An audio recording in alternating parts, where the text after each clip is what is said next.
Então, olá, oitavo semestre, bom dia, né? Nós estamos aqui, nós vamos falar hoje a aula, né, sobre o conhecimento de doenças renais na infância e na adolescência, tá?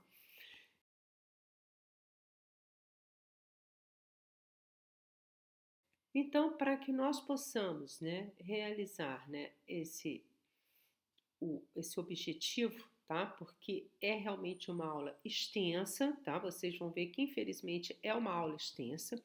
Eu preferi falar mais, né, sobre interpretação dos exames do que falar sobre cada doença renal, porque senão seria muita coisa para vocês. Eu acho que é importante que vocês vão utilizar, né, no dia a dia de vocês, que é o exame de urina. E saber interpretar um exame de urina é de extrema importância, porque vai fazer triagem para várias doenças renais, tá? Então, ó, nós vamos fazer uma introdução, uma interpretação dos exames, a proteinúria, falar um pouco da hematúria, lesão renal aguda, doença renal crônica e a terapia renal substitutiva. E não esquecendo, né, que isso aqui é só para vocês a serem apresentadas, né, para as doenças renais, tá? Na infância, porque eu mandei, né, várias leituras, né, para vocês para complementar essa aula, tá? Porque não tem condições de falar de todas as patologias renais, né, em uma aula.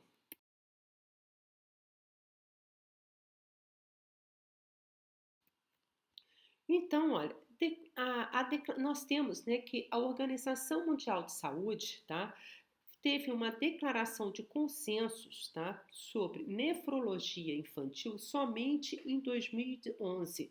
Olha como a nefrologia infantil, né, não tem sido dado muita importância a ela, tá?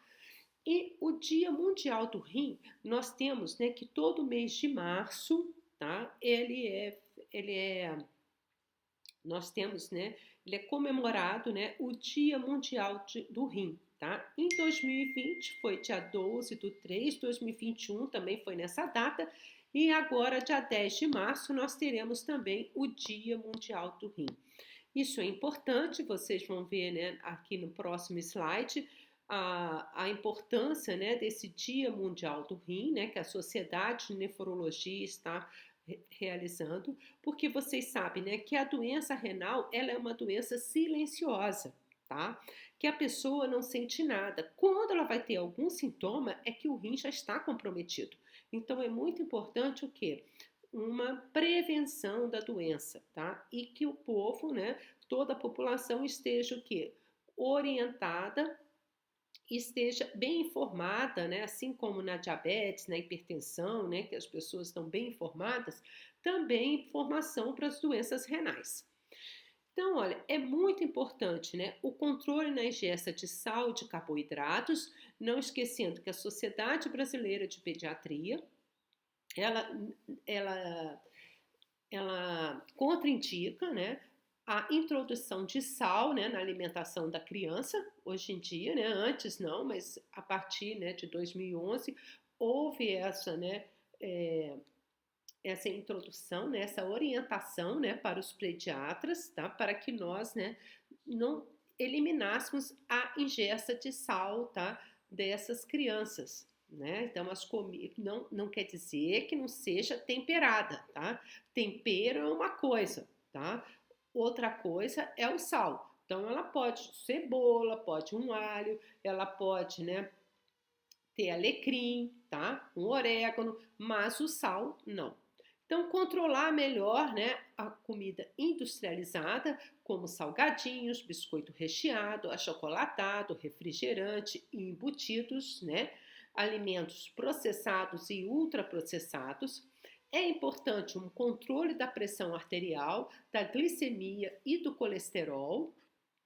A pressão arterial, né, está altamente relacionada com o quê? Com a função renal. Controle do uso de álcool, de tabagismo também para proteger o rim e atitudes simples, né? Manter, né, uma boa alimentação e manter também a atividade física. É muito importante para a manutenção da saúde, né, renal.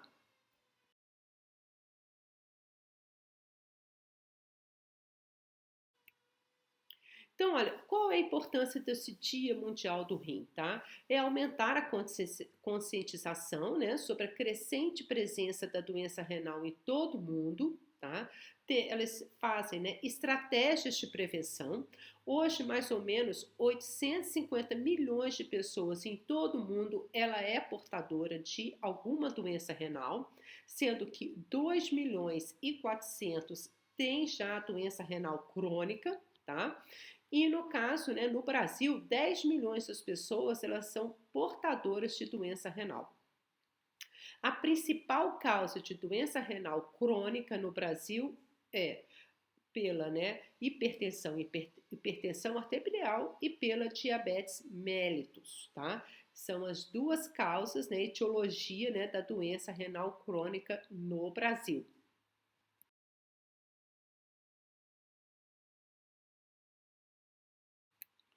Então, olha, essa, né, hoje, né, esse é o layout, né, de 2022, tá? Saúde dos rins para todos, o Dia Mundial do Rim, tá?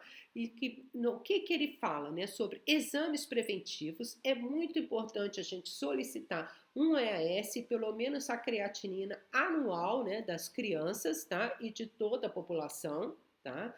É importante, né, relacionar o rim com a saúde, ter atividades, né? Atividades física, isso é muito importante. Ter uma qualidade de vida, né? E o autocuidado também, tá? Fazer com que as pessoas fiquem conscientizadas da importância do autocuidado para ter a prevenção de doença renal. Então, olha, quem deve monitorar, né? Então, esse aqui também, né, do Dia Mundial do Rim, tá? Então, pela Sociedade, né, Brasileira de Nefrologia, tá? Cuide bem dos seus rins, né? Cuide dos rins. O que melhora, né? Quem deve fazer, né, a melhora, tá? Quem deve monitorar a saúde dos rins? Os hipertensos, tá? A história familiar de doença renal, tá? Idade maior do que 63 anos, os obesos, os diabéticos, tá vendo? Doença cardiovascular, tá? E isso tudo, né, são as pessoas que têm alguma patologia renal, tá? Então, isso tudo, né, quem deve monitorar a saúde dos rins? E a mesma coisa para as crianças, né? Se ela é diabética, se ela é obesa, se tem uma doença, né, familiar de doença renal, isso é muito importante, tá? E os sinais de doença, né, renal crônica, né? Seria o mal-estar geral, fadiga, náusea, o inchaço, tá vendo? O edema, né? A diminuição do apetite, a urina, né, espumosa, alteração da quantidade de urina, alteração da frequência de urina, mudança, né, na coloração da urina, perda de peso, perda do apetite, aumento da pressão arterial, diabetes descontrolada, dor na região dos rins e também, né, o, o rosto pálido, tá? Então isso tudo, né, faz com que nós temos, né, os sinais da doença renal crônica, tá? E 8 dicas, né, para você manter a saúde renal, tá? Então, ó, se hidratar, tá? Controle, né, e prevenção, né, de doenças cardiovasculares, tá? Diminuir o tabagismo, tá? Vocês viram, né? Também é importante, né, se alimentar, né, com alimentos, né, não processados ou ultraprocessados, fazer atividade física, hidratar, dieta sem sal, né, e não utilizar medicamentos, né, que agridam muito o rim. Cuidado com a automedicação, tá? Isso é uma coisa que a gente deve sempre falar, né, com os pais. Por exemplo, em crianças nós utilizamos muito ibuprofeno, tá? Sendo que utilizar o ibuprofeno, né, por 2, 3 dias, né, quando ele tem febre ou alguma dor, tudo bem. Agora, tem criança que tem dor crônica e acaba, né, a mãe dando muito ibuprofeno para essa criança. E ele, né, é uma das causas de falência renal na infância por medicação, tá?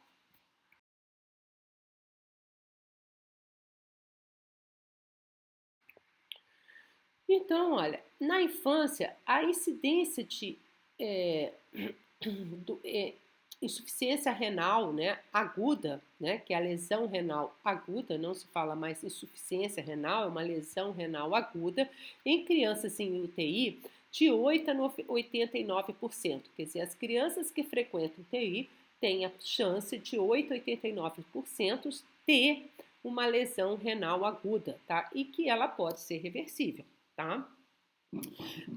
A prevalência de doença renal crônica na infância, ela não é assim tão comum, né? Doença renal crônica. É cerca de 15 a 74 crianças para cada 1 milhão de crianças. E anomalia, né? Qual é a etiologia mais importante de doença renal crônica, tá? Em criança, né? Seria as anomalias congênitas do rim e do trato urinário, né? Está em torno de 48% a 59% a etiologia de doença renal crônica. E a doença renal terminal na infância, a causa mais comum são as glomerulopatias.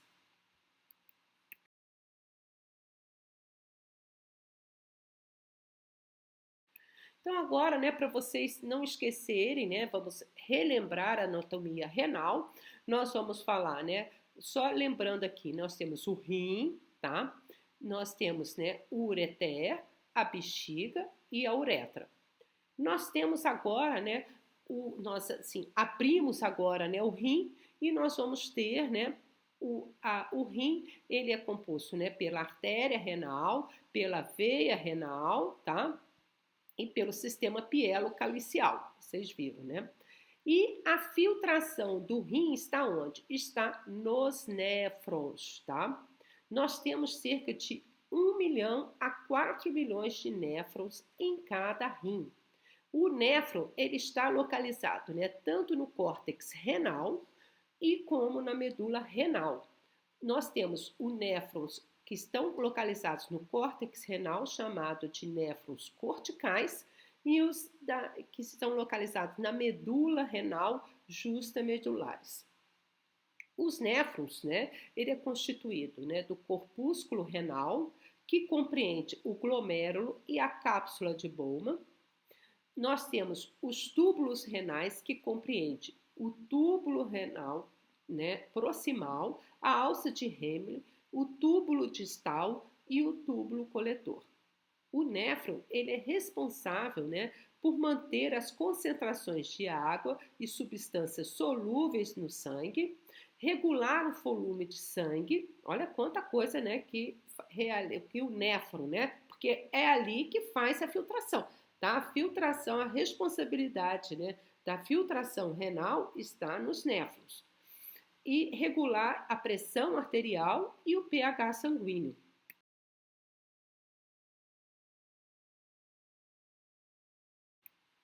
Então, olha, o glomérulo, vocês viram aqui, olha, nós temos, né, a artéria, né, a arteríola, né, aferente, tá? E a arteríola, né, eferente, tá?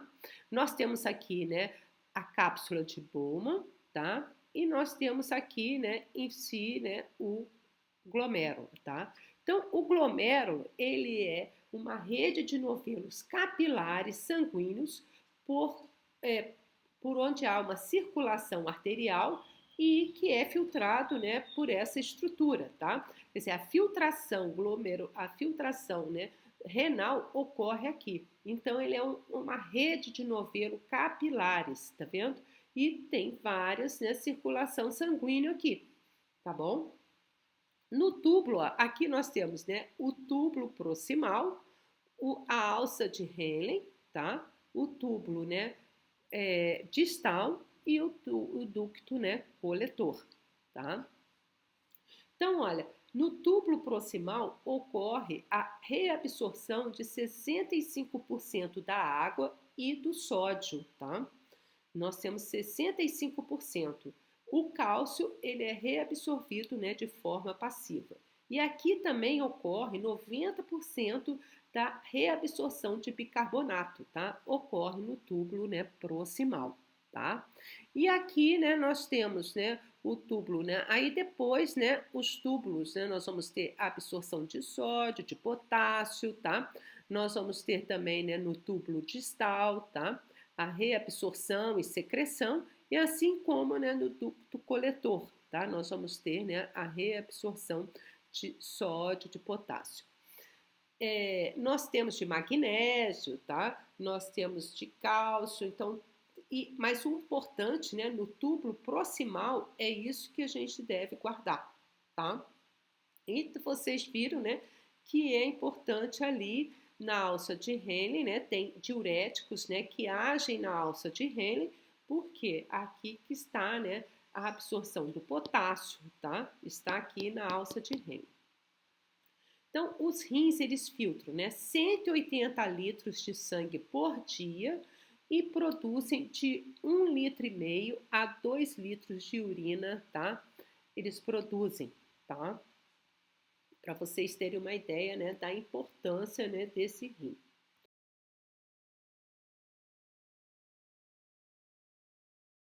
Então, olha, qual é a função renal? É a formação da urina, a excreção de produtos renais, regulação dos eletrólitos, tá? Do sódio, do potássio, do cálcio, do magnésio, a regulação do equilíbrio ácido-base, controle do balanço hídrico, controle da pressão arterial, o clearance renal, regulação dos produtos da produção de eritrócitos, síntese de vitamina D, secreção de prostaglandina, ativa o hormônio de crescimento e regula o equilíbrio de cálcio e de fósforo. Então, por isso, né, que nós temos, né, toda vez que tem uma criança com déficit de crescimento, nós temos que avaliar, né, a função renal dessa criança, tá? Que pode ter alguma coisa, porque olha bem, é ali que ativa o hormônio de crescimento, tá ok?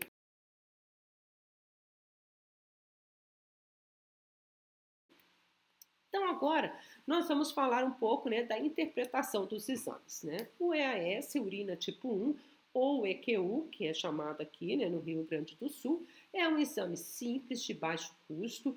Nós realizamos uma detecção precoce da doença renal, tá? Isso é muito importante, é indispensável na investigação e avaliação diagnóstica da doença do trato urinário. A coleta de urina, o certo, né, é colher, vocês viram lá na aula de infecção urinária, né, qual é a melhor forma, né, de se colher, né, a urina em criança desfraldada e não desfraldada, tá? Então, vocês viram, né, a primeira urina, né, numa criança, né, maior que 4 anos, 3 anos, né, em que tem condições já, que tem regulação do esfíncter, tá? Criança que já tem regulação do esfíncter, o importante é a urina da primeira da manhã, tá? Para não haver a proteinúria ortostática, que ocorre, né? Muito comum em adolescente e atletas também ocorrer a proteinúria ortostática. Sempre realizar, né, uma sepsia e o certo, né, é você colher, né, com jato médio ou intermediário. E nós vamos realizar, né, no EAS nós podemos realizar análise de característica físico-química, tá? E a análise também microscópica, tá? Características físico-químicas, nós temos a cor, a aparência, o odor, a densidade urinária, o pH, a hemoglobina, a proteína, tá? Nós vamos avaliar tudo isso, né, no exame de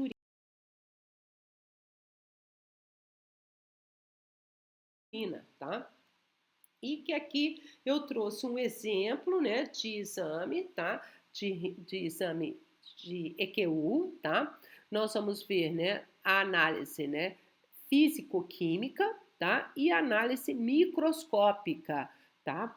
A análise físico-química, ela é feita como? Através, né, do olho nu, que você vai ver como é que está a coloração, como é que está o odor, né, dessa urina, tá? Nós vamos ver a densidade e através, né, dessa fita, tá? Que nós vamos, né, fazer com que, olha, o pH da urina, os leucócitos, o nitrito, a proteinúria, a glicose, a Nós vamos ter o urobilinogênio, tá? A bilirrubina, os eritrócitos e a hemoglobina, né? Nós vamos ver nesse teste. Você coloca, né? Fica de 1 a 3 minutos, né? Ali no tubo de ensaio de urina, você coloca e espera, tá? E você vai ver conforme a coloração, você vai comparar aqui, né? Nesse teste, tá? E aí você vai fazer toda a reação físico-química.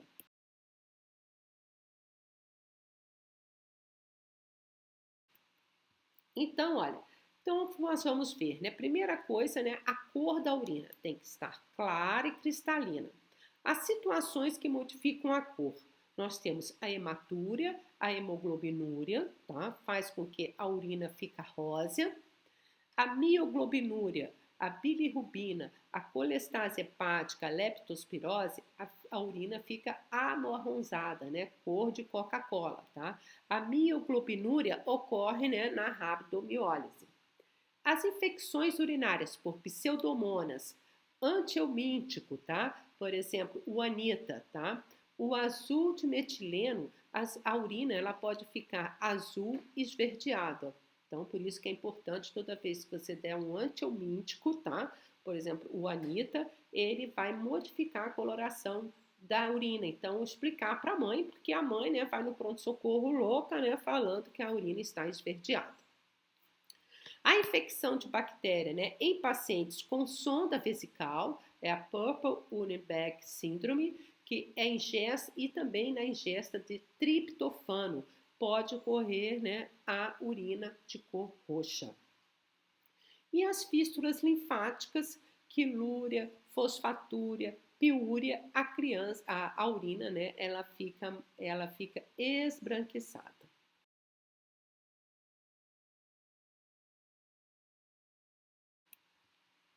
Então, olha, nós temos também medicamentos que vão alterar a cor, né, da urina, tá? Como eu já falei lá atrás, né, os antihelmínticos, tá? Nós temos, né, a nitrofurantoína, o metronidazol, tá vendo? A quinolona, a cloroquina, alfa-metildopa, o levodopa, argirol, imipenem, fica amarronzada e fica enegrecida essa urina.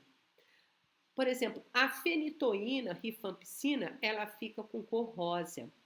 A riboflavina, tiamina, os multivitamínicos, todos complexo B, vocês vão ver que a cor fica alaranjada e fica com um odor característico de quem está tomando complexo B. E o azul de metileno, triantereno, propofol, tá? Olha bem, o propofol, amitriptilina, contraste radiológico e com corantes artificiais, a urina pode ficar azul. Temos alimentos também que mudam a coloração do rim, da urina, né? Coloração da urina. Frutas contendo astrocianinas, tá? Que é o blueberry, a ameixa, a cereja, ela fica rosa ou avermelhada. Os alimentos com carotenos, cenoura, mamão, abóbora, né? Ela fica alaranjada.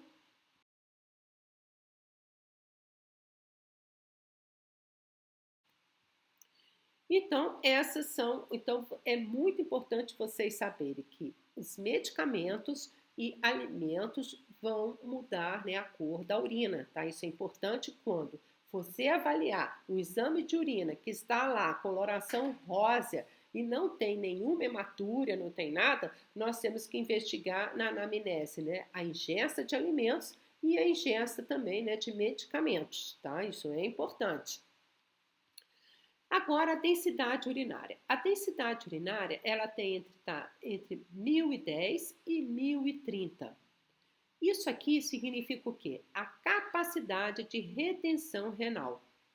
Isso depende da concentração urinária de água e de solutos urinários, né? Como, por exemplo, olha, o sódio, tá? A creatinina, a glicose, o cloreto, o fosfato, tá?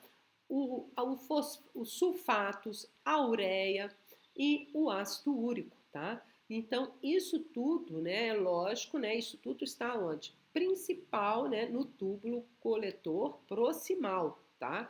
Que é ali, né, se nós tivermos alguma alteração muito grande da densidade urinária, nós temos que pensar alguma coisa está errada no tubo coletor proximal, né? Porque é ali que ocorre a grande filtração, né? E reabsorção da água, né? Vocês viram, 60% da água e do sódio é absorvido ali, tá?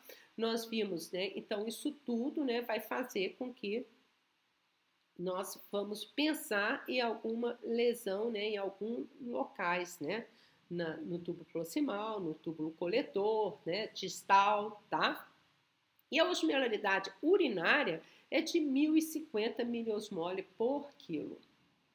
Então, a densidade urinária elevada, tá? Nós vamos ter uma inadequada ingesta hídrica, ou no caso de desidratação, nós vamos ter uma densidade urinária alta, tá? Acima de 1.030.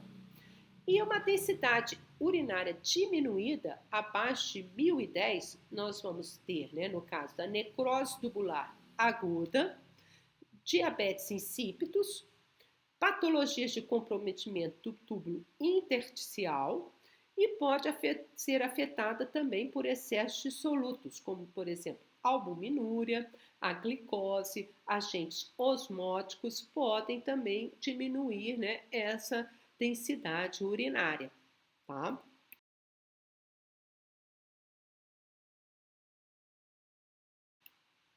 Agora o pH urinário, né? O pH urinário, o normal é de 4,5 a 8,5.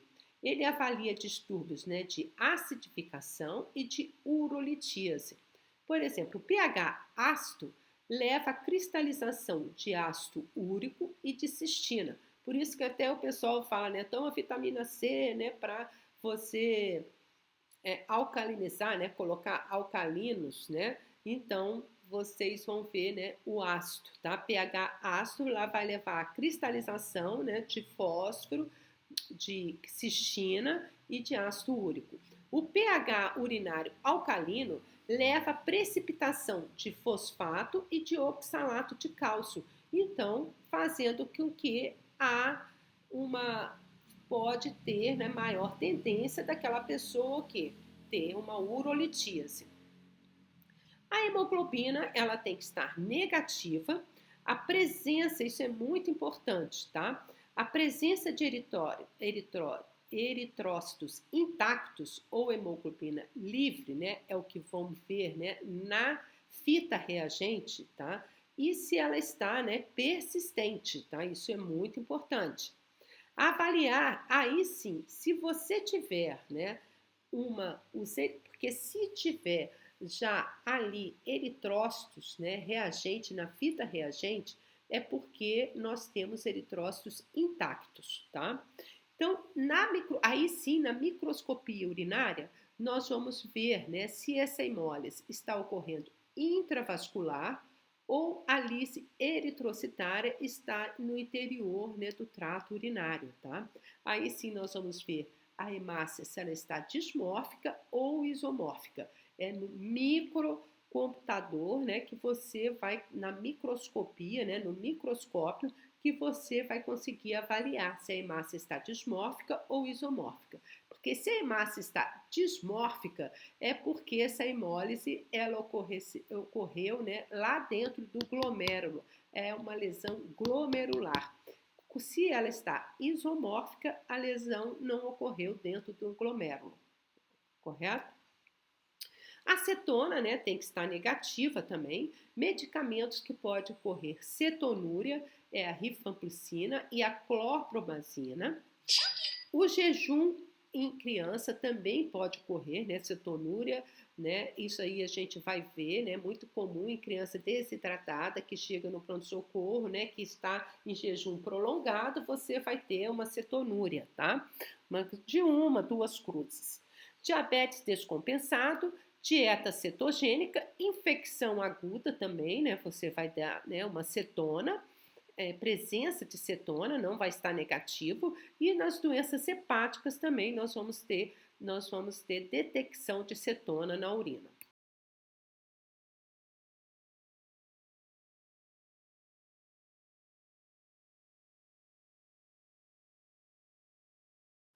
Então agora nós vamos falar um pouco, né, da glicose, né? O normal está no slide anterior, nós temos que a glicose ela é negativa. Isso significa o quê? Que pode ser por uma hiperglicemia mesmo, né, por ser uma diabetes, ou a disfunção do túbulo proximal, que é onde ocorre também a reabsorção de glicose. Se a glicemia, você vai ocorrer uma glicosúria, geralmente quando você vai encontrar, né, uma glicemia entre 180 e 200 miligramas por decilitro, tá? Se você encontrar uma glicosúria isolada, tá, você deve sempre, né, pensar em alguma disfunção tubular proximal. E isso é muito comum na síndrome de Fanconi. E o que é, né, a síndrome de Fanconi? Tá? A síndrome de Fanconi é uma patologia, né, que é uma síndrome, uma enfermidade do rim que se caracteriza por alteração de todos os túbulos renais proximais, tá? Então, vai fazer com que haja uma eliminação, né, pela urina, ela excessiva, tá? De glicose, de fosfato, de bicarbonato, de aminoácido. Essa criança, ela vai viver, né, numa acidose, né, metabólica constante, tá? Tem uma hipofosfatemia, tem uma hipocalemia e tem, né, uma hipocalcemia também, tá? A etiologia da síndrome de Fanconi pode ser, né, idiopática, pode ocorrer por medicamentos, por metais pesados, né, como chumbo, tá? Isso é comum, e também, né, o fator genético também, tá? Então, as manifestações clínicas, né, da síndrome de Fanconi, o que é? Principalmente, né, um retardo no crescimento, anorexia, vômitos, febre, debilidade muscular, né? Porque tudo isso, essa criança, né, está numa acidose, né, metabólica constante, com diminuição, né, a glicosúria, tá? Essa criança, na hora, você detecta, né, no exame de urina, tá? Poliúria, polidipsia, paralisia, né, por hipocalemia, tá? Que é a diminuição, né, do potássio, e os pacientes adultos sentem muita dor muscular, dor óssea e particularmente dor em região de coluna vertebral, tá? E agora vamos falar um pouquinho, né, sobre a proteína, tá? A proteína também, né, ela é negativa no exame de urina, tá? Nós vamos encontrar, né, ocorre, né, uma proteinúria, tá? Quando a excreção é, proteica, né, pelo rim, ela é basicamente pela albumina. Quando nós detectamos proteinúria na fita reagente, ela é igual, né, à albumina, tá? Porque é a albumina, a globulina e proteínas de baixo peso molecular que são secretadas pelos túbulos renais, tá? Então, pode ter um falso positivo de proteinúria, tá? No caso de uma urina, né? Um pH urinário, né, muito alcalino, maior do que 8, tá? Numa urina, né, muito concentrada, uma densidade urinária maior do que 1025, tá? Antissépticos também pode levar, né, uma proteinúria, um falso positivo, tá? E assim como hematúria macroscópica e o contraste iodado também pode levar a proteinúria, tá? Então é importante na hora de nós encontrarmos, nós vermos né, se a pessoa usou antisséptico, tá? Se está, né, urinando sangue vivo, tá? Se está muito concentrada essa urina, temos que fazer então uma anamnese, tá?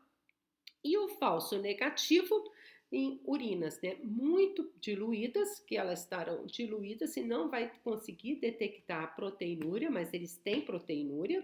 E no caso de urinas, né, muito ácidas também vai dar falso negativo, tá? E agora, né, nós temos, né, a bilirrubina, tá? A bilirrubina, ela tem que estar negativa, assim como o urobilinogênio, tá? No máximo, né, de 1 a 4 miligramas por dia. Isso, quando você ocorre, né, a detecção de bilirrubina na urina, o que isso sugere? sugere alguma obstrução do fluxo biliar ou uma hepatite, tá? Alguma coisa errada, o quê? Hepático, tá? O urobilinogênio, o que é o urobilinogênio? Ele é o produto final da bilirrubina. Ela é metabolizada pelas bactérias do colo, que leva, né, chamada a urobilina. O urobilinogênio aumentado, nós temos que pensar numa disfunção hepática, tá? O urobilinogênio urinário aumentado e uma bilirrubina urinária negativa, tá? Você pensa numa hemólise ou numa hemorragia tecidual, tá? E o urobilinogênio diminuído pensa, né, em antibiótico ou uma obstrução biliar, né, grave, tá? Que já teve aquele aumento e agora, né, já diminuído. E o falso positivo, tá? No caso, né, de urina alcalina, tá? O sulfonamidas, quando a gente utiliza as sulfas, e a porfiria aguda também pode levar a um falso positivo, né, de urobilinogênio, mas está tudo bem, né, na parte hepática.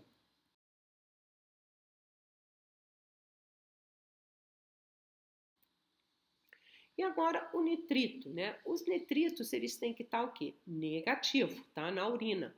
Nós temos que na infância ele tem, né, uma baixa sensibilidade, mas toda vez que nós tivermos um nitrito, nós temos que pensar, né, que ele é preditivo de uma ITU, de uma infecção do trato urinário, tá? Por quê? Porque quando ele está positivo, né, sugere que há presença de bacilos gram-negativos, tá? Porque existe, né, o nitrito redutase. Essas bactérias, elas têm nitrito redutase que fazem com que há uma redução do nitrito. Então, nós vamos apresentar, né, nitrito na urina, tá?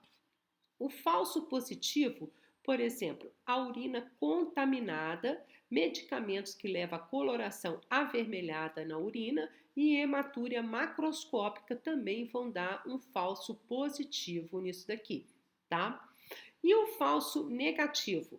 Um tempo de incubação urinária menor do que 4 horas. E o ácido ascórbico também, tá vendo? A vitamina C pode fazer com que haja um falso negativo.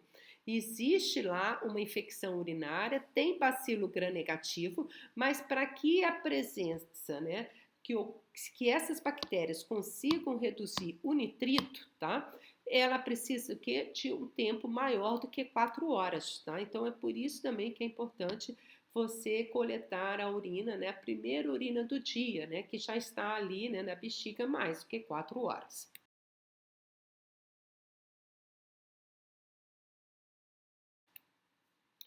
E a leucocitoesterase, tá? O que significa? É a presença de neutrófilos na urina.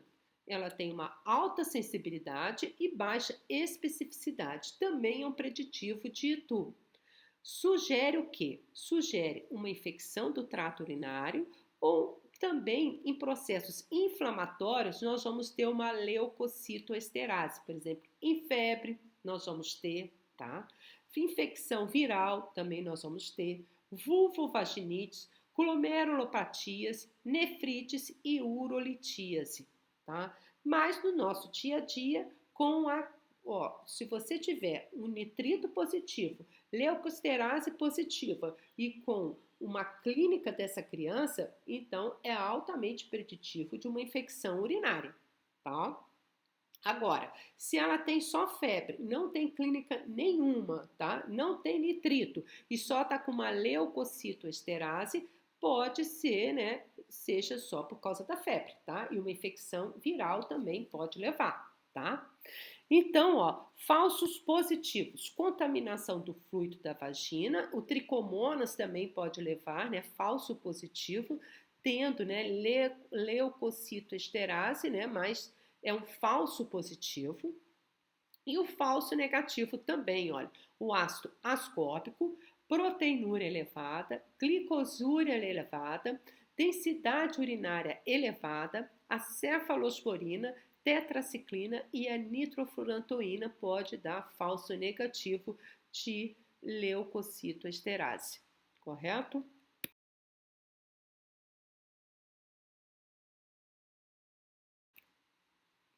E agora, né, nós vamos ter, né, a microscopia, né, uma análise microscópica, tá? Aquilo ali, né, foi uma análise, né, físico-química e agora nós vamos ter uma análise microscópica. Nós fazemos após a centrifugação da urina, tá? Que o sobrenadante nós vamos fazer, né, a avaliação química e o sedimento nós vamos avaliar os eritrócitos, os cristais, os cilindros e os leucócitos, tá? Então, olha, os eritrócitos, o normal é até 5 eritrócitos por campo. E nós vamos ter, né, os eritrócitos, as hemácias dismórficas e os cilindros hemáticos. Quer dizer que a hematúria é de origem glomerular, como eu já falei lá atrás. E as hemácias isomórficas, a hematúria é de origem do trato urinário inferior, tá? Então, por isso que é muito importante quando nós encontrarmos eritrócitos, vermos, né, se ela é dismórficas ou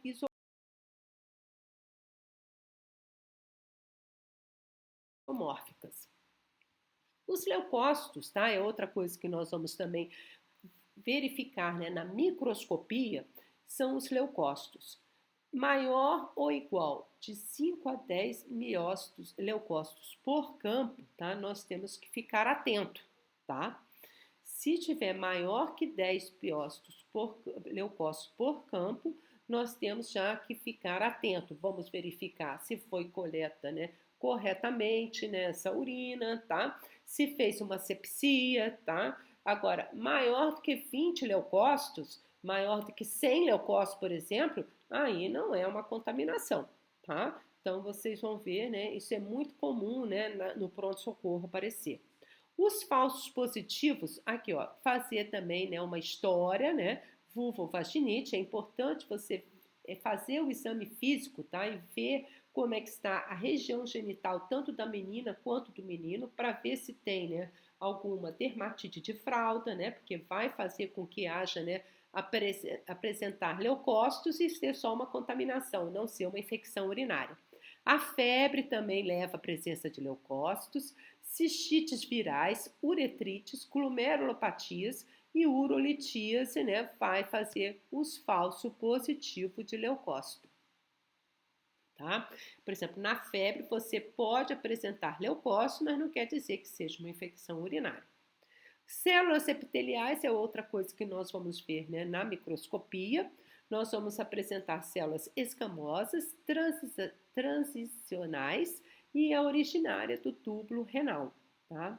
As células aumentadas, escamosas, né, aumentadas, elas são originárias do terço distais da uretra, da vulva e da vagina, que é igual contaminação. Quer dizer, essas células escamosas é comum aparecer, né? E isso significa o trato urinário inferior, tá? As células transicionais é muito comum você ver no exame de urina após cateterismo, após uma instrumentação urinária ou no caso de carcinoma renal. E as células tubulares, aí sim, né, no caso de uma nefrotoxicidade ou uma necrose tubular aguda, né, aí sim nós temos que ficar, né, bem esperto quando há presença de células tubulares, tá? Isso é muito importante. Olha como que tanta coisa o exame de urina nos dá, né, para você ficar alerta, tá? Isso é muito importante.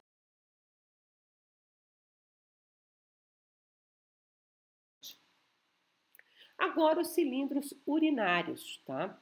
Aonde são os formados nos néfrons distais, tá? Lá nos néfrons distais, tá? Então, olha, nós temos os cilindros hialinos, os granulosos, os graxos, hemáticos, leucocitários e os sérios. Os cilindros hialinos ocorrem, né, em pacientes saudáveis, na febre, associada a exercício, uso de diurético, doenças glomerulares e intersticiais.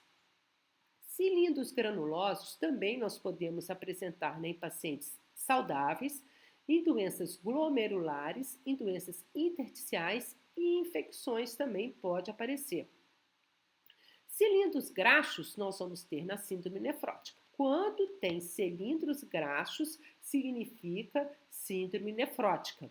Cilindros hemáticos, GNDA, né, que é glomerulonefrite difusa aguda, nefrite, né, do túbulo intersticial, necrose tubular aguda, quer dizer, é igual uma doença glomerular. Cilindros hemáticos é igual uma doença glomerular. É comum, né, na glomerulonefrite aguda, na nefrite tubular, né, e necrose tubular aguda. Qualquer doença glomerular vai fazer ter cilindro hemático. Cilindro leucocitário, nós vamos ter também, né, nas pielonefrites, na glomerulonefrite difusa aguda e na nefrite túbulo intersticial. E os cilindros sérios nós vamos ver aonde? Na doença renal crônica.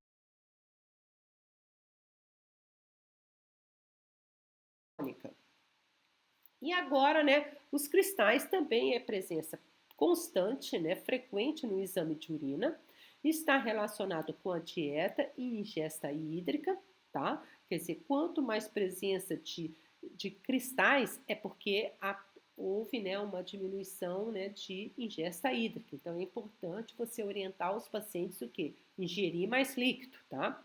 Então é muito comum a presença de cristais de oxalato de cálcio, fosfato, de urato de sódio e que não tem relação com a litíase, tá? A presença de cristais não quer dizer que tenha presença, né, de litíase, tá? Agora, a presença de cristais de cistina, tirosina, leucina, fosfato de amônio magnesiano, tá? Que é formado pela Escherichia coli e por proteus, e colesterol, ele tem relação com a litogênese. Então, toda vez que você for ver cristais de cistina, de tirosina, de leucina, tá?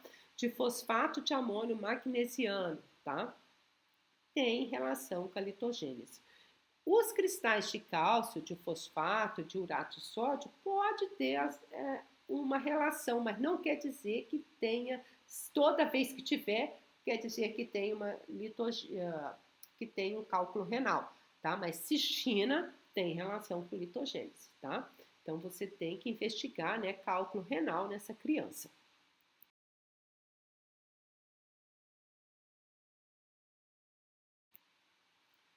Então, agora, né, nós vamos falar da proteinúria, tá? Que é uma coisa importantíssima. Por quê?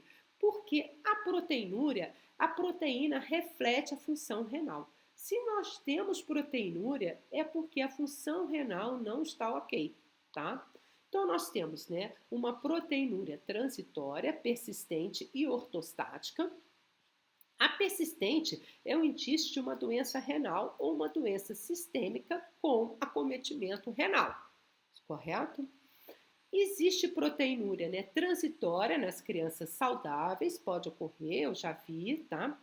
A excreção proteica, ela é diária e ela é variável, e a excreção, né, de proteína pelo rim varia também de acordo com a dieta, exercícios físicos e a ingesta de líquidos. Então, é muito comum que pessoas que têm uma dieta hiperproteica tenham uma presença de proteinúria, né? Isso não quer dizer que tenha alguma alteração da função renal, tá? Por exemplo, uma proteinúria ortostática também é comum, né? Por isso que a gente colhe o primeiro exame de urina também, porque em adolescentes é comum ter a proteinúria, né, ortostática, e assim como, né, exercícios físicos, tá? Também leva essa proteinúria.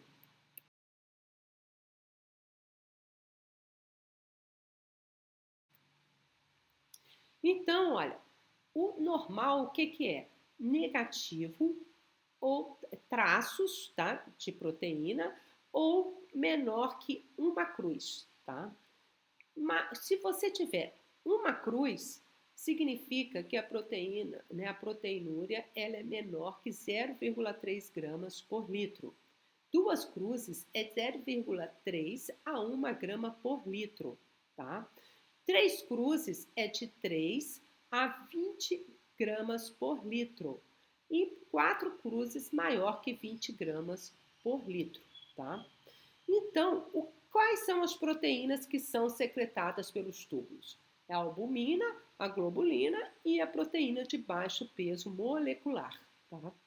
Então, é muito importante a relação proteína e creatinina para ver, né, se tem uma proteinúria tubular, tá? Ou a relação albumina-creatinina, que você vai ver o quê? Se há uma proteinúria glomerular, tá? Então, isso é importante nós termos, né, quando existe, né, uma proteinúria, nós vamos fazer, né, a relação proteína-creatinina e também a proteína albuminúria.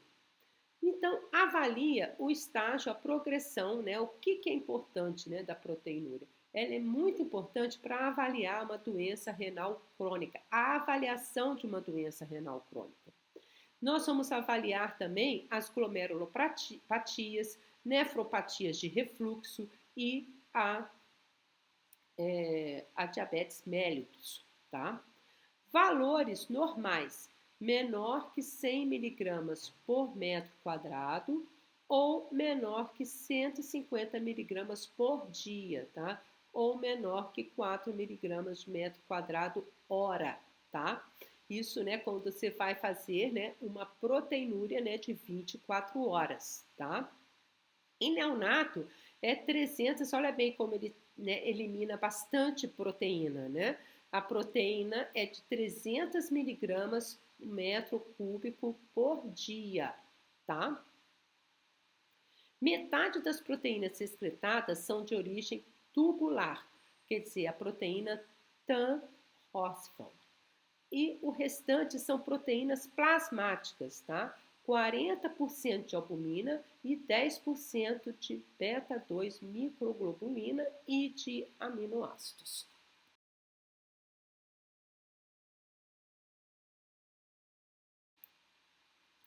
Então, os falso positivo de proteinúria. Febre, estresse, convulsão, atividade física, a urina concentrada, a hipovolemia, quer dizer, criança desidratada, né, vai apresentar, né, uma proteinúria e que não quer dizer, né, que esteja, né, com uma doença renal. Urina alcalina também, presença de células e bactérias na urina vai fazer com que haja, né, proteinúria, quer dizer, ITU, contaminação com antisséptico, por exemplo, a clorexidina, e agentes contrastados iodados vai dar um falso positivo, né, na proteinúria. Falso negativo, presença de proteína, né, de baixo peso molecular, que é o beta-2 microglobulina, tá? Não vai ter albumina, então vai dar um falso negativo, tá? Existe, mas não consegue ser detectado, né, no exame de urina.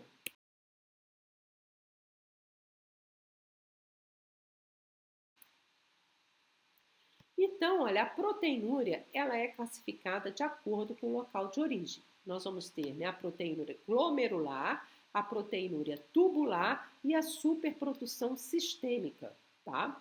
Então, olha, a glomerular é aumento de filtração glomerular de macromoléculas como a albumina. A proteinúria glomerular, a mais comum, tá? O que é? É a síndrome nefrótica, tá? Pronto, acabou. Então, quer dizer, a patologia está no néfron, né? Principalmente aonde, né? Nos túbulos proximais, tá? Nos túbulos. A tubular, tá? Nós temos, né, a diminuição da reabsorção tubular das proteínas de baixo peso molecular, que são carreadores do retinol urinário, tá? E nós temos também a superprodução sistêmica, que vai acabar, né, fazendo com que haja, né, uma proteinúria, tá? Por exemplo, né, são situações que excedem a capacidade, né, de reabsorção tubular, como, por exemplo, na leucemia, na rabdomiólise, na hemólise e no mieloma múltiplo nós vamos encontrar, né, proteinúria devido à superprodução sistêmica.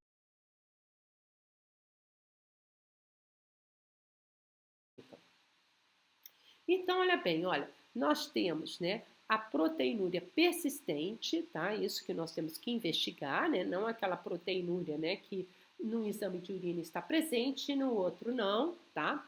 Então, olha, glomerular e a tubular, tá? A glomerular, o que é? A lesão mínima, a síndrome nefrótica congênita, glomeruloesclerose segmentar e focal, a nefropatia de IgA, a glomerulonefrite membrano-proliferativa, nefropatia membranosa e a síndrome de Alport, tá?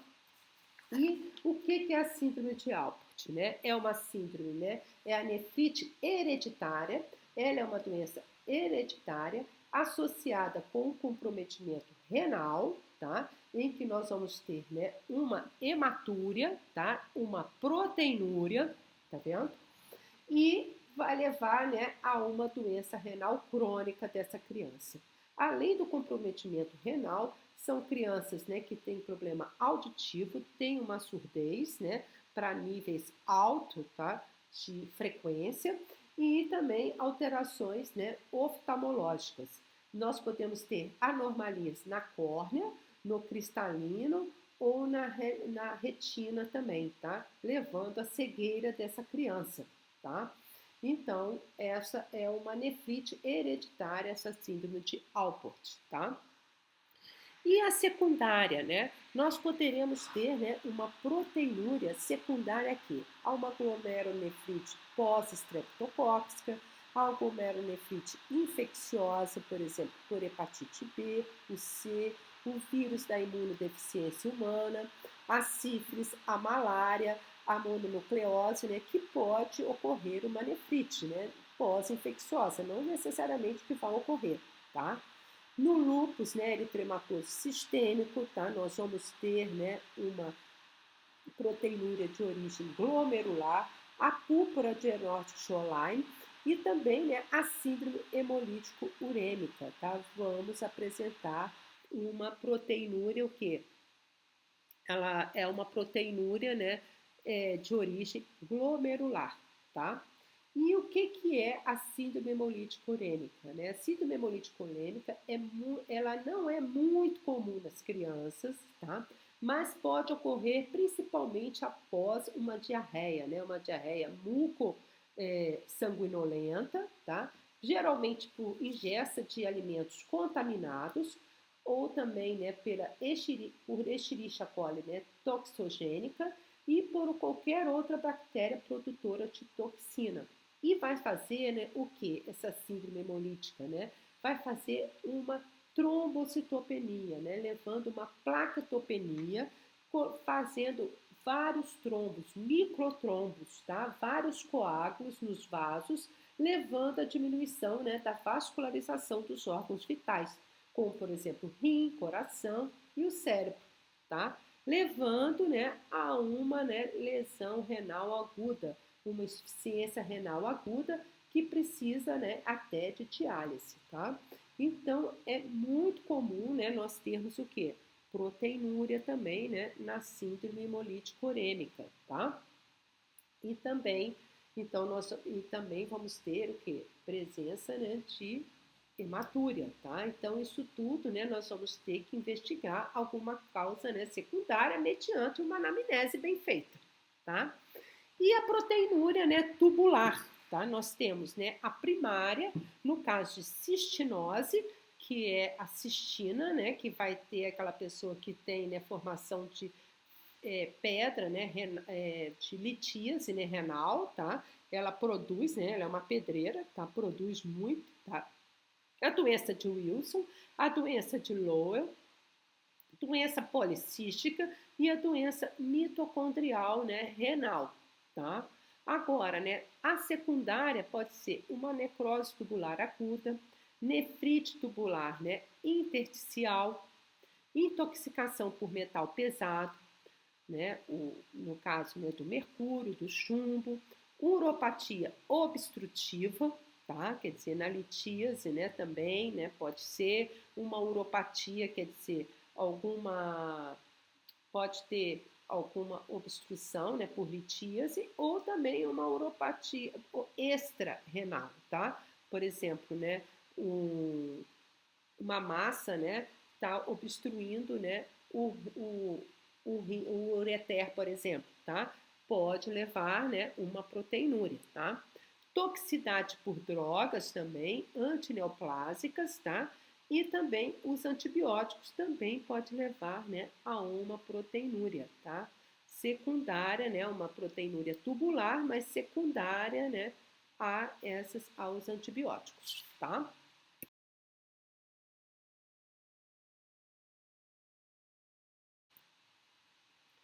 Então, olha, quando que nós vamos ter, né? Nós temos três aspectos que devem ser analisados quando houver proteinúria: tipo de proteína perdido na urina, quantidade de proteína perdida, tá?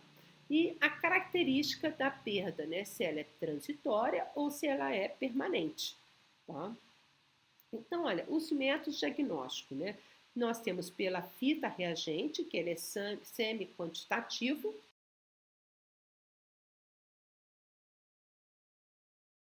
tá? E nós temos também, né, através da proteinúria de 24 horas, que aí sim, né, nós vamos ter, né, o quantitativo, nós vamos ver o quanto que está perdendo, tá?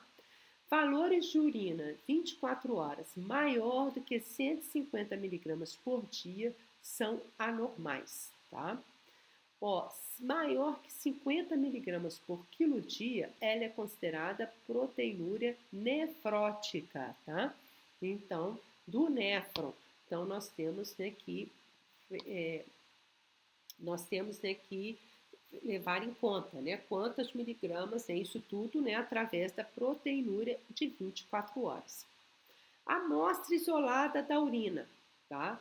Para crianças maior que 2 anos, tá? Valores menor do que 0,2 miligramas de proteína por miligrama de creatinina, tá? De 6 a 2 anos, o valor é menor que 0,5 miligramas de proteína por miligrama de creatinina. E valores da relação de 0,5 a 2 são considerados proteinúria moderada e maior que 2 é a nefrótica. Embora alguns autores considerem, né, como nefrótica a relação maior que 2,5, tá? Mas se você encontrar, né, uma relação proteína-creatinina, tá, maior que 2, você já pensa, né, numa proteinúria o quê? Nefrótica, tá? Isso é importante.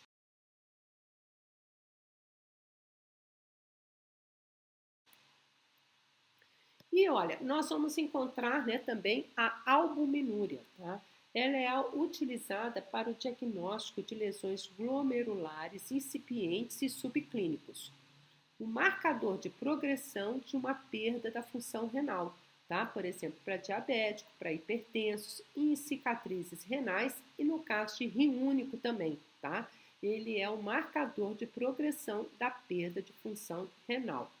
Valores menor, né, do que 30 miligramas de albumina por grama de creatinina são considerados normais na amostra isolada de urina, tá? E vamos pedir também o eletroforese, né, de proteínas na urina, que você vai fazer, né, um diagnóstico qualitativo. Você vai avaliar as proteínas plasmáticas, as secretadas pelos túbulos renais e pelo trato urinário, certo? Não é só os túbulos renais. A albumina correspondendo de 30 a 40%, tá? A imunoglobulina corresponde de 5 a 10%, cadeias leves de 5% e a imunoglobulina A de 3%.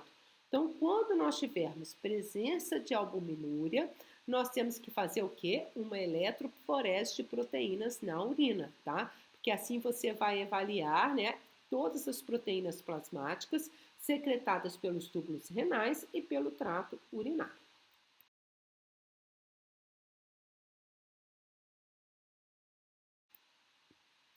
Então, olha, quando nós devemos investigar uma proteinúria?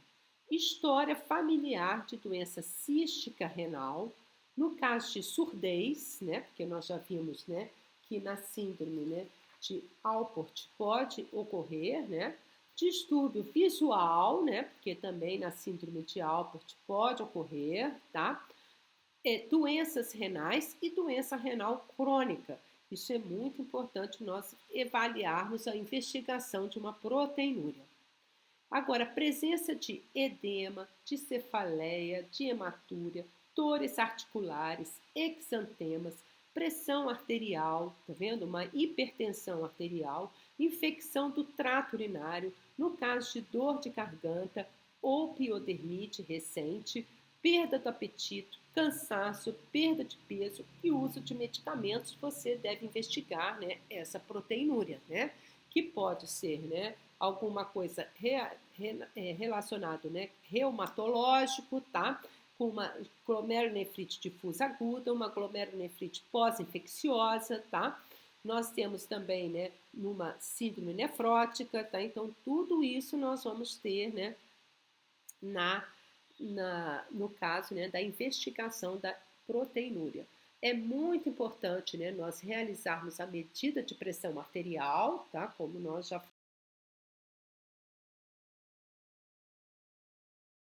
falamos na aula da hipertensão, tá? Então, olha, no caso, no teste, tá? Na fita, tá? Nós vamos encontrar, né?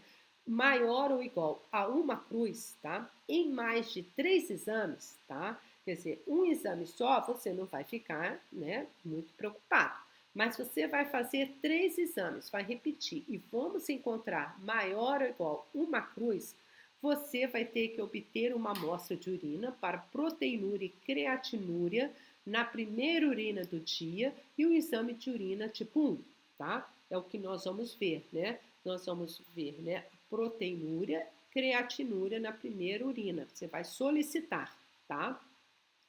Se a proteinúria, a relação proteinúria-creatinúria for maior que 0,2 miligramas, né, miligramas, ou urina com hematúria e proteinúria, tá? Você vai ver, né, se ela é glomerular ou tubular, tá? Se ela for, né, então pensar numa doença glomerular ou tubular. No caso de uma doença glomerular, a doença, né, glomerulares, as lesões mínimas, né, são as mais frequentes, tá? Então é lógico, né, que já vamos encaminhar para o nefrologista. E as condições não patológicas, né? No caso de febre, exercícios intensos,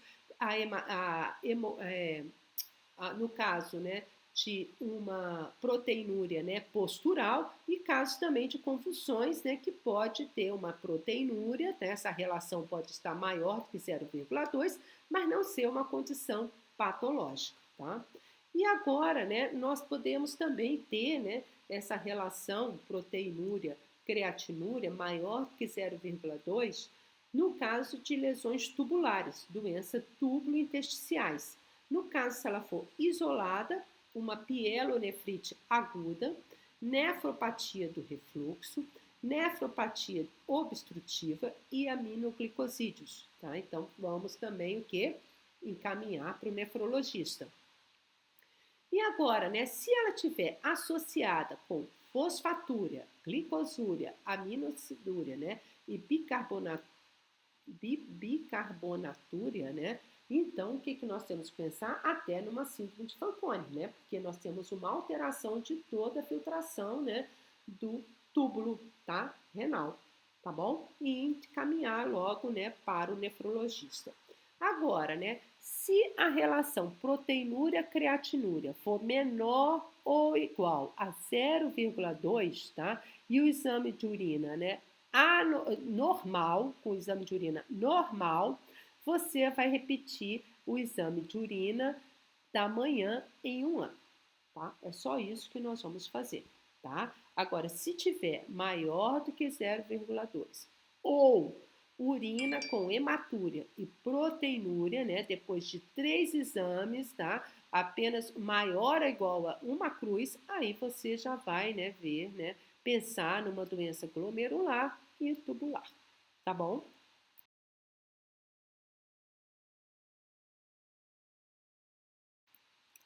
Então, olha, sempre quando nós tivermos uma proteinúria com edema, hipertensão, hematúria, nós pensamos em quê? Em uma síndrome nefrótica, uma síndrome nefrítica, tá? Edema, hipertensão e hematúria, síndrome nefrítica. Edema, dislipidemia e hipoalbuminemia, pensar em quê? Em síndrome nefrótica, tá? Disúria com ou sem febre, leucocitúria, nitrito positivo, alerta para quê? Para uma infecção do trato urinário. E a história de surdez e uma doença renal crônica é uma síndrome, né? Pensar numa síndrome de Alport, tá? No caso, né, que também alguma criança tem uma plaquetopenia, tá? Com história de uma diarreia, né? Diarreia mucossanguinolenta, tá? Criança que ficou até internada, pensar em quê? Em uma síndrome hemolítico urêmica, tá? E assim vai, isso é importante, o que é a história, a anamnese,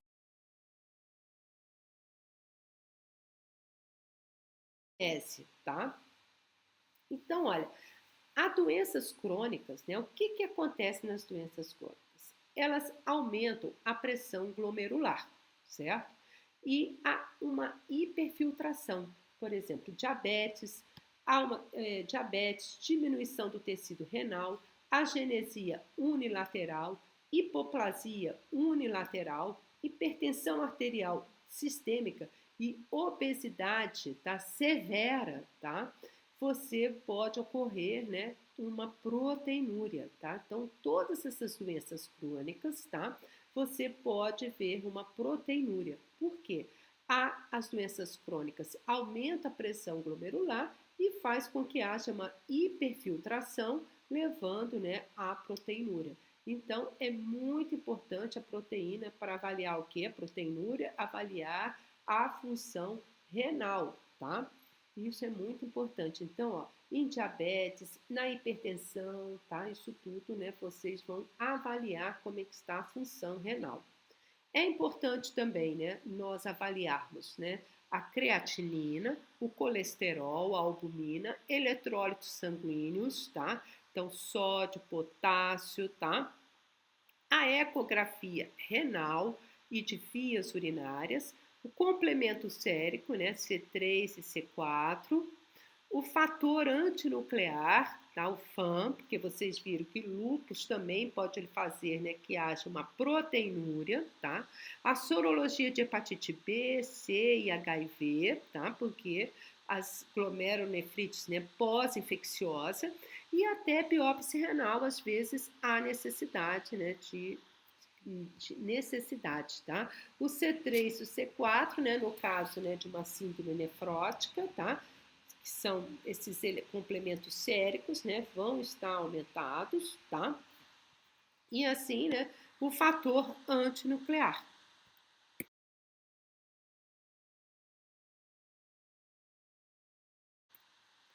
E agora, né, vamos falar, né, sobre a hematúria, né? Também é uma das principais manifestações da doença renal, tá? O normal é de 3 a 4 eritrócitos por campo, tá? A hematúria, ela é definida com mais de 5 hemácias por campo, tá?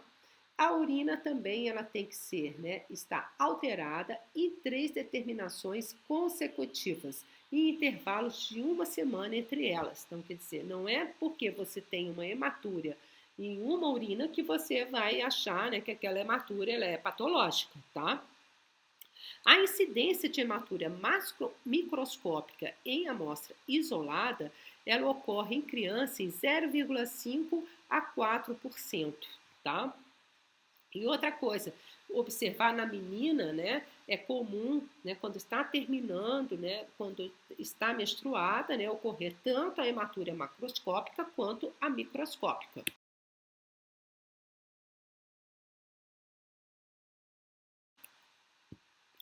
Então, olha, nós temos a hematúria macroscópica e microscópica, aquela, né, recorrente ou persistente, a sintomática e assintomática, aquela hematúria pela menstruação ou um trauma, né, uretral, por exemplo, né, a criança, aquela adolescente, né, sexualmente, né, ativa, tá?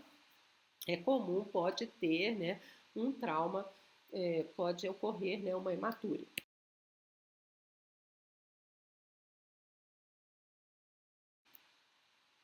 Então, olha, é importante nós excluirmos na anamnese, excluir drogas, alimentos, menstruação, cateterismo vesical, coito, né? Coito, né? Há uns 3 dias antes, 2 dias antes, tá? Da coleta da urina. O metabólito, né? Por exemplo, a porfiria, né? Pode levar, né? A uma hematúria.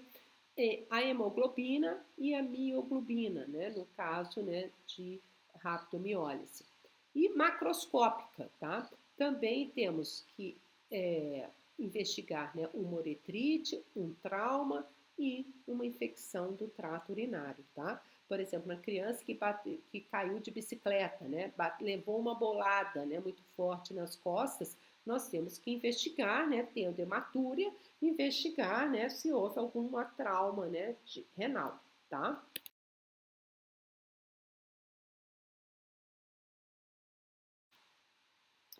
Então, olha, nós temos, né, os eritrócitos isomórficos e dismórficos, né? São aqueles, eu já até expliquei, mas o que é? Os eritrócitos isomórficos são eritrócitos de tamanho, de formas normais, bem hemoglobinizados, e o sangramento significa se for um eritrócito isomórficos, tá? Nós temos que é comum no sangramento de trato urinário baixo ou de origem do interior do parênquima renal, por exemplo, uma urolitise ou um tumor renal, tá? Então, é isso que nós vamos encontrar. Agora, os eritrócitos dismórficos, tá?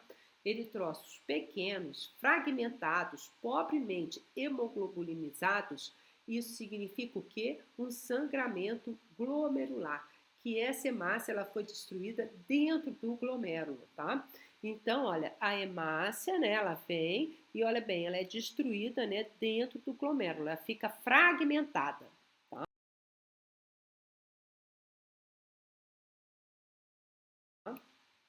Então, olha, a avaliação, nós temos que ter, né, a variação de peso, tá? Isso é muito importante, tá? A história familiar, história de ingestão de drogas, se está com ou sem coágulos, isso é importante. Se ela está monossintomática, tá? Quer dizer, tipo, não tem ardência ou só tem hematúria com ardência, tá? Ou se está somente hematúria, tá? Se tem algum sintoma referente ao trato urinário, tendências a sangramentos, né? Se essa criança tem alguma coagulopatia, anormalidades da córnea e de audição, né? Porque nós temos que na síndrome de Alport vai dar uma hematúria, tá? Se tem, né, uma dor, né, no ângulo costo-vertebral e a palpação da bexiga, se ela está, né, com Giordano positivo, pensar em quê? Numa infecção, né, numa infecção renal alta, tá? E se tiver dor na bexiga, o que é? Uma infecção renal baixa, tá? Sempre tem que investigar a hematúria, isso é importante, tá?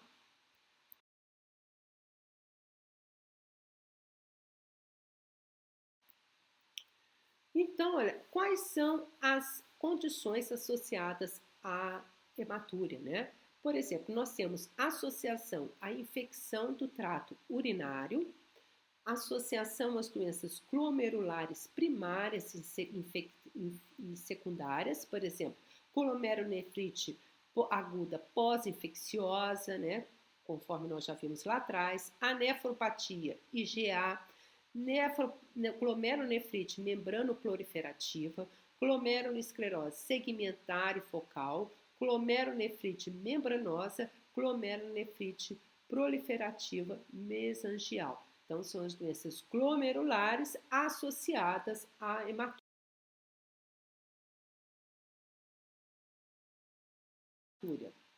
E temos também, né, no caso de doenças hereditárias associadas também à hematúria. A síndrome de Alport, anemia falciforme pode apresentar, né, hematúria, tá? Anormalidades de complemento, doença policística autossômica dominante, doença policística autossômica recessiva e a doença, né, da membrana final associada a alguma nefrite intersticial, hematúria, né, induzida por medicamentos e associada, né, a um traumatismo abdominal, né, acidente de carro, né, acidente de moto, né, se tem hematúria, nós temos que investigar algum traumatismo, né, renal, tá? Isso é importante.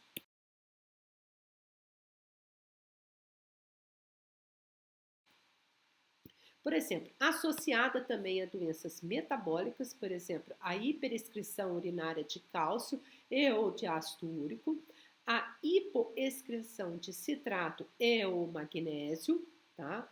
Associada, por exemplo, a malformações do trato urinário, tá? Por exemplo, doenças císticas e, por exemplo, a obstrução da junção uretropélvica. Nós temos uma criança, né, que tem um menino que tem uma obstrução da junção uretropélvica, já foi feito, né, a cirurgia, né, só que é uma criança, né, que está sempre apresentando o quê? Itu de repetição, tá?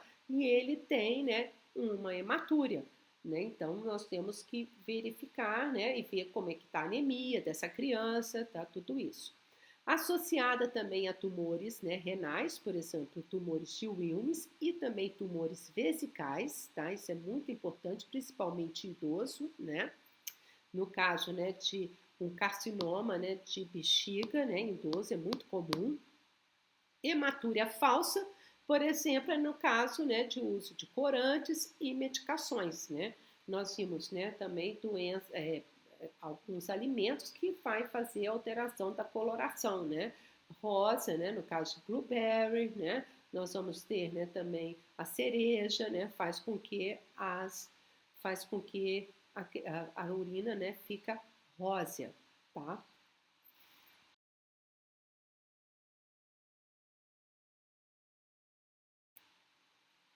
E associada, né, a outras, né, etiologias, por exemplo, hematúria associada ao esforço físico extenuante, né, então quer dizer, atletas, né, é comum acontecer, pessoas que correm, tá, é, é tipo, né, uma, é a única, é hematúria, tá, hematúria, urina, sangue.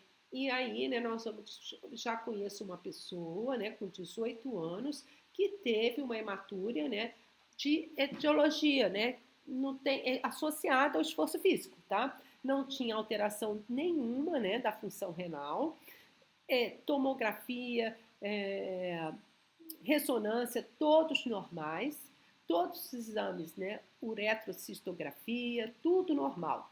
Então, viu, né, toda vez que ele corria, ele sangrava, tá? Em caso de queimadura, também vamos ter, né, fístula arteriovenosa, hemangioma vesical, a tuberculose renal também, e nós vamos ter também, né, não esquecer da rabdomiólise, né, nós vamos ficar com a coloração rósea da urina, tá? Então, ó, é muito importante, né, vermos, né, se a hematúria ela é extraglomerular ou ela é glomerular, né?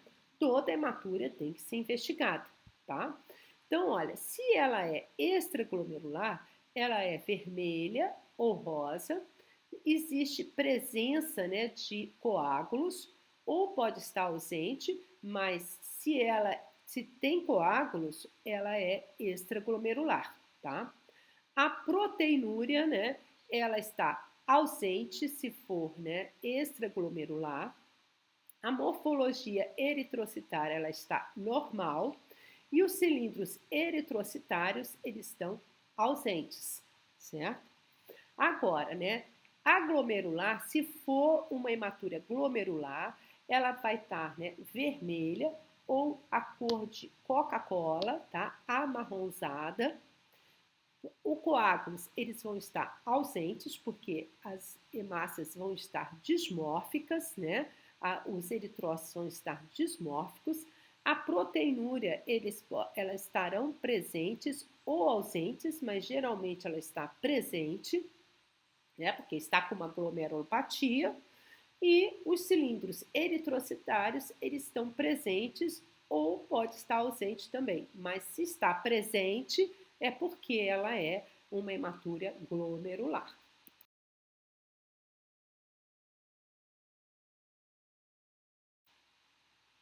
Então, olha, a hematúria glomerular, hematúria indeterminada e hematúria não glomerular, quer dizer que é do trato urinário, tá? A hematúria microscópica ou macroscópica, maior que 70 a 75% dos eritrócitos, eles são dismórficos, tá? E tem uma proteinúria, né, significativa, tá? E os cilindros, né, celulares também, inclusive os eritrocitários, vão estar o quê? Presentes, tá? Agora, a hematúria, aquela que fica indeterminada, ela é uma hematúria microscópica ou macroscópica, tá? Nós temos, né, que menor que 70 ou 75% dos eritrócitos são dismórficos e nós temos uma presença de proteinúria bem discreta, tá? E os cilindros, né, eritrocitários ou celulares, eles vão estar, né, pode estar presentes ou pode estar ausente. Então, quer dizer, quando nós temos assim, significa que você não fica sabendo, né, se a hematúria é glomerular ou se ela é do trato urinário baixo, tá? A hematúria, né, do trato urinário baixo também, tá? Ela pode ser macroscópica ou microscópica. Os cilindros celulares estão ausentes, tá? E menor que 75%, né? 70% dos eritrócitos, eles são dismórficos, tá? E ou excreção proteica normal ou pode estar levemente, discretamente aumentada, tá? Mas não temos, né, muitas cruzes, tá? Então, quer dizer que aí nós vamos ter, vocês viram, né, os eritrócitos, né, eles são isomórficos, tá? Menor que 75% são dismórficos, tá? E a proteína normal. Então, essa é a característica, né, da hematúria, né, não glomerular.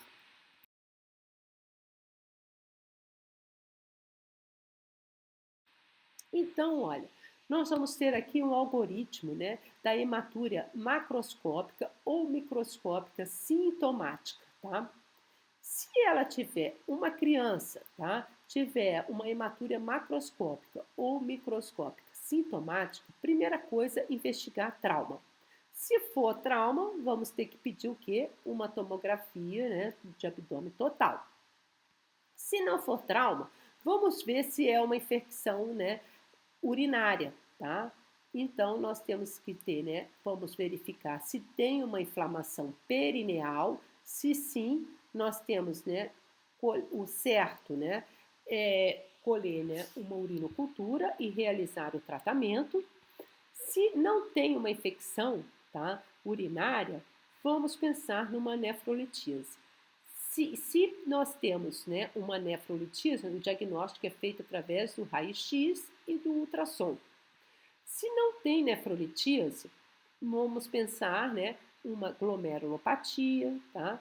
Uma proteinúria, cilindros hemáticos, tá? Dismórficos e também, né, nós vamos ter, né, eritrocitário. Se sim, nós vamos encaminhar, né, para o nefrologista. Se não, nós vamos pedir, né, uma urinocultura, uma relação cálcio, tá? Creatinina, tá? Urinária, a eletroforese de hemoglobina, né? De hemoglobina, né? Urinária, urina 1, né? Dos pais e ultrassonografia, né? Renal, tá? E se a função renal, se no caso, né? Se não tiver, né? É importante você colocar, olha, a função renal, eletrólitos, tá? Também. O complemento sérico é importante, a albumina, dosagem de albumina, tá? Antistreptolizina O e anticorpos, né? Antinucleares, o FAM, tá? Isso tudo é importante, né? Nós investigarmos num caso, né? Que você, né? Se não for glomerulopatia, cilindros, né? Não temos cilindros, né, hemáticos, tá? Não tem nada disso, então vamos partir, né, para essa. Nós temos que investigar, né? Mas eu já encaminharia também para o nefrologista, tá?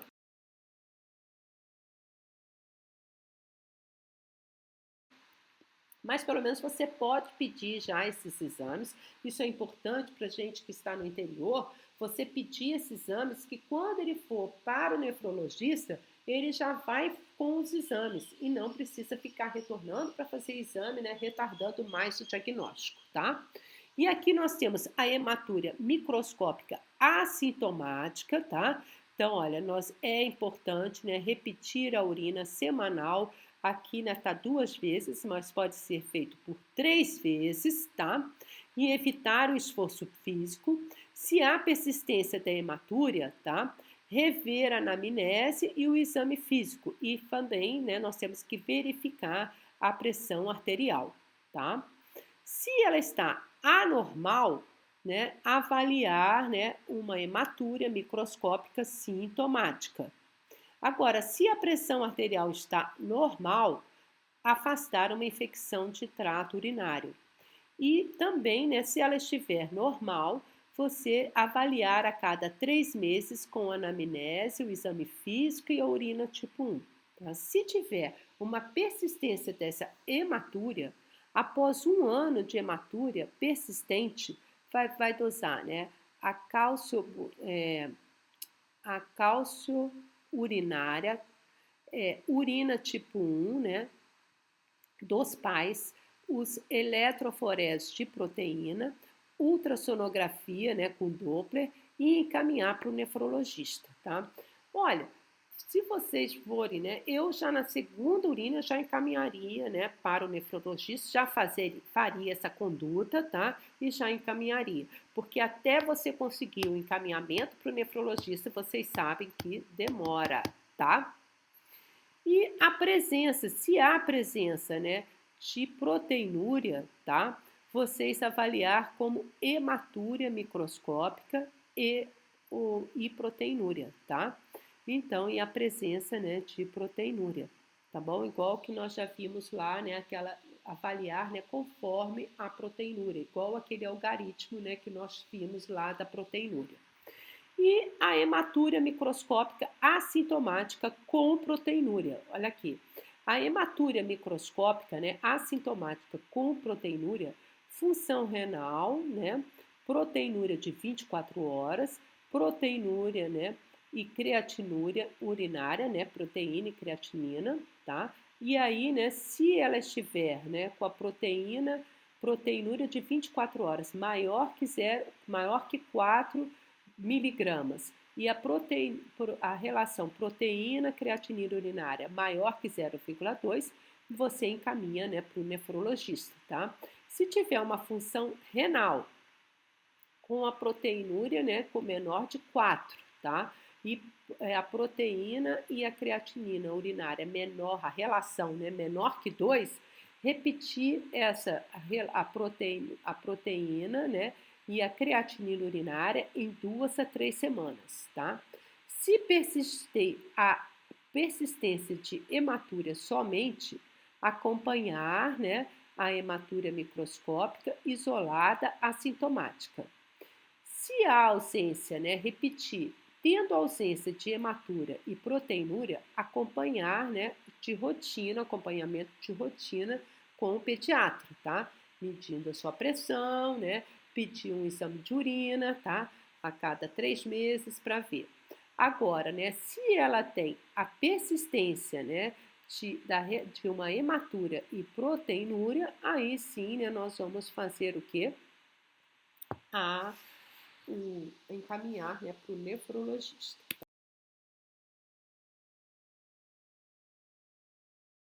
Tá? Então, olha, nós temos, né, a nefropatia por IgA, né, que é uma das causas, né, de uma microhematúria assintomática em adolescentes e adultos jovens, tá? A microhematúria recorrente, contaminante, né, a diarreia, concomitante, né, com diarreia, a IVAS ou após exercício físico, né, que eu já falei, né, que tem a síndrome hemolítica urêmica, tá? A IVAS também, né, infecção urinária, pode dar, né, uma macrohematúria, tá?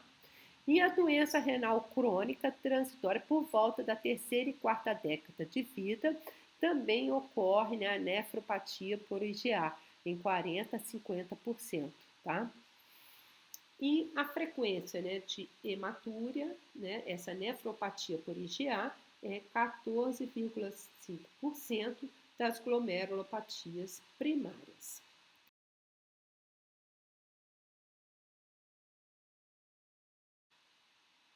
Então, nós temos, né, a nefropatia, né, pós-púrpura de Enoch-Schönlein, tá? Isso é importante, né? Já vimos lá atrás, tá? Uma nefropatia, tá?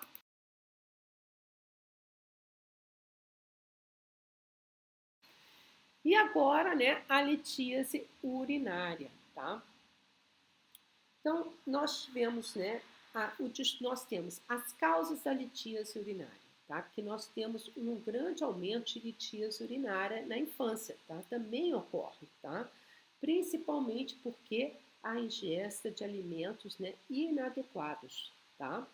Então, olha, a causa, tá? Distúrbios metabólicos, hipercalciúria e cistinúria, tá? Que são distúrbios metabólicos, infecção de bactérias produtoras de urease, né?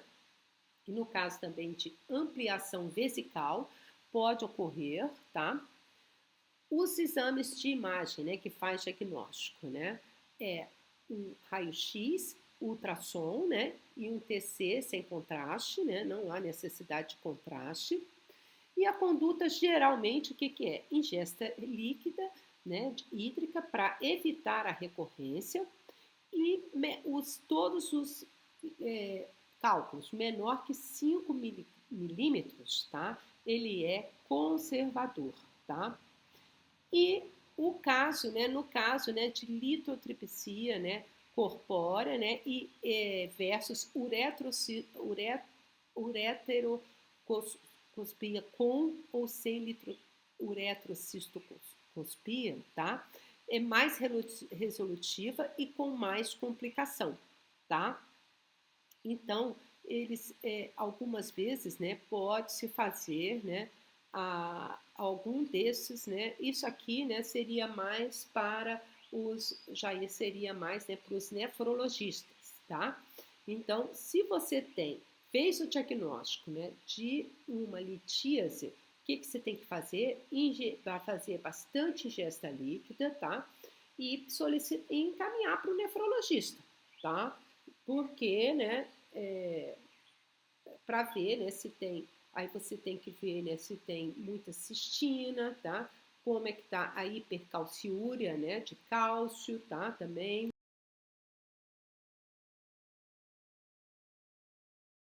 tá? Isso é importante, tá?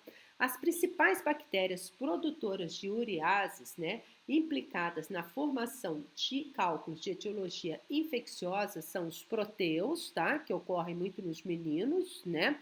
A providência, a Klebsiella e a serratia. Então, os principais tipos de cálculos, né, de acordo, né, com o seu principal, tá? O principal é o oxalato de cálcio, tá? E o fosfato de cálcio, 50% é deles. O fosfato de cálcio, 10%, tá? O ácido úrico é de 12%. A estrúvia, né, ou infecciosa, 12%, tá? E a cistina e outros é apenas 2%, porque nós vamos ter, né, uma patologia, uma doença renal, tá? Hereditária, que faz com que ela seja produtora de cistinúria e vai fazer com que essa pessoa produza muito cálculo renal.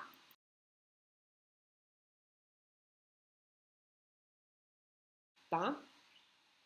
Então, as manifestações clínicas, né, que nós vamos ter, tá, seria a dor abdominal, a hematúria, infecção urinária, a cólica renal, né, e os sintomas, né, miccionais.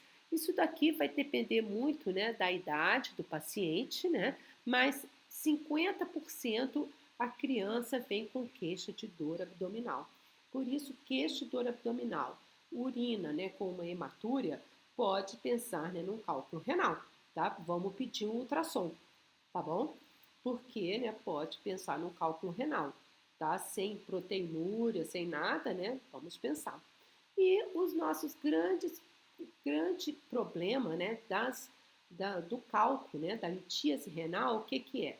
É a hidronefrose, tá? E o cálculo renal, né, obstrutivo de ureter, né, fazendo com que leve, né, a uma lesão renal aguda, né, até uma doença renal crônica, tá?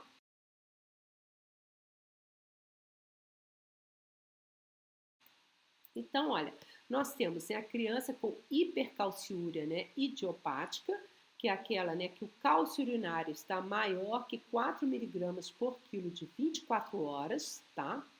E a relação cálcio urinário, né, com creatinina urinária na segunda urina da manhã menor que 0,21. Afastar outras causas, né, de hipercalciúria, a hipercalcemia, né, que nós vamos ter. E os achados importantes, né? É a litíase e hematúria, cristalúria, né, com oxalato de cálcio, os sintomas de disúria, urgência miccional e muita dor abdominal. Qual que é, né? Nós vamos entrar com uma dieta, né, sem cálcio, né, diminuição da dieta com cálcio, aumento da ingestão de líquidos e também podemos entrar com os tiazídicos, tá? O tiazídicos, eles diminuem significativamente o número de cálculos independente da dieta, tá? Num estudo, né, que aconteceu, tá? Então, o tiazídicos para a hipercalciúria, né, idiopática, é importante você introduzir o tiazídico que diminui o número de cálculo, né, independente daquela dieta, tá bom?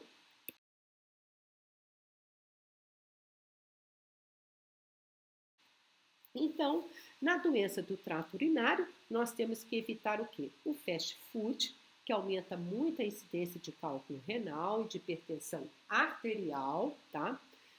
Evitar pouca ingesta de água, evitar pouco exercício físico, evitar que a criança, né, retenha a urina, evitar anti-inflamatórios em excesso, né? Por exemplo, o ibuprofeno, né, em criança, por isso que muitos anti-inflamatórios, né, não está indicado que pode levar, né, a, a, a lesões renais, tá? E evitar também situação de leve a desidratação, tá? Que leve, né, a desidratação. Por exemplo, diarreia, né, oferecer o soro oral, tá? Ingesta, aumentar a ingesta de líquidos.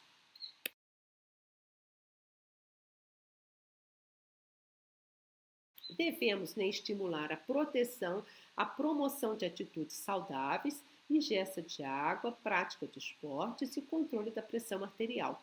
E também, né, estimular a pouca ingesta de sal. Sempre alertar, né, com edemas, hematúria e a urina, né, espumosa, tá? Isso nós temos que estar sempre alerta, tá?